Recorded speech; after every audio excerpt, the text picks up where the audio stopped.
بسم الله الرحمن الرحيم. عن سلمة رضي الله عنها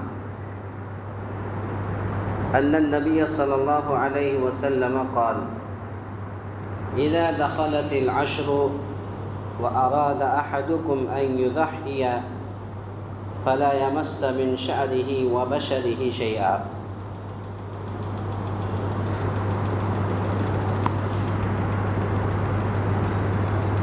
حضرت سلمہ رضی اللہ عنہا سے مروی ہے، نبی کریم صلی اللہ علیہ وسلم نے فرمایا کہ جب عشرہ ذو الحجہ شروع ہو جائے، چاند نظر آ جائے اور تم میں سے کوئی قربانی کا ارادہ رکھتا ہو تو اپنے بالوں اور ناخنوں سے کچھ نہ کاٹے۔ صحیح مسلم کی حدیث ہے، حدیث نمبر 1977 1977 کے اندر حدیث موجود ہے۔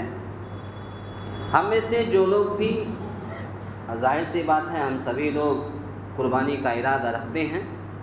تو جو لوگ بھی قربانی کرنا چاہتے ہیں، جانور ذبح کرنا چاہتے ہیں، ارادہ کر لیے ہیں، تو ذو الحجہ کی پہلی تاریخ سے لے کر کے 10 ذی الحجہ یعنی بقرعید کے بعد پھر وہ ناخن اور بال کاٹے، اس سے پہلے بال اور ناخن کو نہ کاٹے۔ یہ نبی کریم صلی اللہ علیہ وسلم کا طریقہ رہا ہے، ہمیں اور آپ کو بھی اس پر عمل کرنا چاہیے۔ اس سنت پر عمل کرنا خاص کر کے حاجی کے لیے بالاولیٰ ضروری ہے۔ اللہ تعالیٰ نے ارشاد فرمایا سورہ بقرہ آیت نمبر 196: وَلَا تَحْلِقُوا رُؤُوسَكُمْ حَتَّى يَبْلُغَ الْهَدْيُ مَحِلَّهُ فَمَنْ كَانَ مِنْكُمْ مَرِيضًا أَوْ عَلَى سَفَرٍ فَعِدَّةٌ مِّنْ أَيَّامٍ أُخَرَ، کہ وہ اپنے سر نہ منڈاؤ جب تک کہ قربان گاہ تک نہ پہنچ جائے۔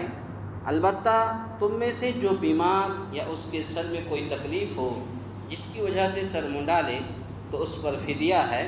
خواہ وہ روزہ رکھ لے، خواہ صدقہ کر دے، خواہ قربانی کر دے۔ اسی طرح سے حضرت کعب بن عجرہ رضی اللہ عنہ سے مروی ہے، رسول اللہ صلی اللہ علیہ وسلم صلح حدیبیہ کے دن میرے پاس آ کر کھڑے ہوئے تو جوئی میرے سر سے برابر گر رہی تھی۔ آپ صلی اللہ علیہ وسلم نے فرمایا یہ جوئیں تو تمہارے لیے تکلیف کا باعث ہے۔ میں نے کہا جی ہاں۔ آپ صلی اللہ علیہ وسلم نے فرمایا تو پھر سر منڈا لے اور 3 دن کے روزے رکھ لے، یا 1 فرق یعنی 3 سا غلے سے 6 مسکینوں کو کھانا کھلا دے، یا جو میسر ہو اس کی قربانی کر دے۔ گویا کہ اگر کوئی شخص قربانی کا ارادہ کر لیا اور قربانی کا ارادہ کرنے کے بعد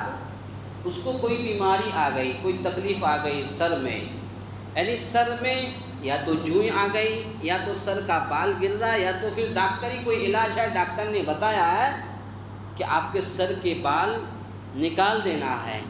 تو اگر حالت مجبوری ہے، مجبوری کی حالت میں آپ سر کے بال مڑا سکتے ہیں، نکال سکتے ہیں۔ لیکن اگر مجبوری نہیں ہے، جیسا کہ اللہ کے نبی صلی اللہ علیہ وسلم نے اس صحابی سے کہا کہ تمہارے جو سر میں جوئیں ہیں یہ تو تکلیف کا باعث ہے، تو صحابی رسول نے کہا کہ جی ہاں۔ آپ صلی اللہ علیہ وسلم نے فرمایا کہ تو سر منڈا لے، یا اور پھر اس کا کفارہ دے دے۔ کفارہ ہے کہ 3 دن روزہ رکھ لے، یا 3 سا غلے سے 6 مسکینوں کو کھانا کھلا دے، یا پھر جو میسر ہو قربانی کر دے۔ تو گویا کہ اگر ہمیں سر میں تکلیف ہے اور سر میں تکلیف ہے یا کسی ڈاکٹر نے کہا ہے مجبوری ہے، تو مجبوری کی حالت میں کچھ بھی نہیں دینا ہے، فدیہ وغیرہ نہیں دینا ہے۔ لیکن اگر سر میں جوئی وغیرہ ہے تو آپ اس کے لیے 6 مسکینوں کو کھانا کھلا دیں، یا 3 دن کا روزہ رکھ لیں، یا پھر جو بھی آپ کے پاس جانور میسر ہو اس کی قربانی کر دیں۔ یہ بھی صحیح بخاری کی حدیث ہے، حدیث نمبر 1815 حدیث نمبر ہے۔ تو گویا کہ آج کے اس حدیث کا خلاصہ کلام یہ ہے کہ کسی عذر اگر ہے،